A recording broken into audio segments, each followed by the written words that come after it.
இப்போ இதுவரையில் நீங்க பார்த்துக்கிட்டு இருந்த அனைத்து விஷயங்களுமே ஆக்டேன் பற்றி என்னோட புரிதலை சார்ந்தது தான். இதுல சில மதிப்பீடுகள் மாறுவதற்கு வாய்ப்பு இருக்கு. தவிரவும் இதுல சில உதாரணங்கள் சொல்லியிருந்தேன். என்னுடைய காலத்துல நான் செஞ்ச சில வண்டிகளை பற்றி. அது எல்லாமே 2 ஸ்ட்ரோக் என்ஜின். அதுலேயும் இந்த சேம் ப்ராப்ளம் வரும். கெரசினுடைய திண்ணறும் மற்ற சில விஷயங்களும் அல்ல டீசலோட கொஞ்சம் பெட்ரோலும் எல்லாம் கலந்தெல்லாம் அந்த காலத்துல அதை பண்ணியிருக்காங்க. அப்போ எந்த ஒரு நாலேஜும் யாருக்கும் பெருசா இருந்திருக்காது இந்த மாதிரி ஆக்டைன் பற்றி விஷயங்கள்.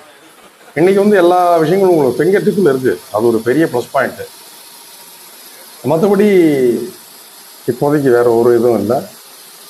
இதுவரையிலும் இதில் நீங்கள் பார்த்தது ஏற்கனவே என்னோட வீடியோக்களில் பார்த்த சில விஷயங்கள் எல்லாமே என்னோட அனுபவத்தில் ஏற்பட்ட ஆலோசனைகள் தான். இதை அறிவுரை அப்படின்னா நீங்கள் எடுத்துக்க வேண்டாம். திரும்பவும் இன்னொரு நல்ல வீடியோவில் உங்களை நான் மீண்டும் சந்திக்கிறேன். அதுவரையிலும்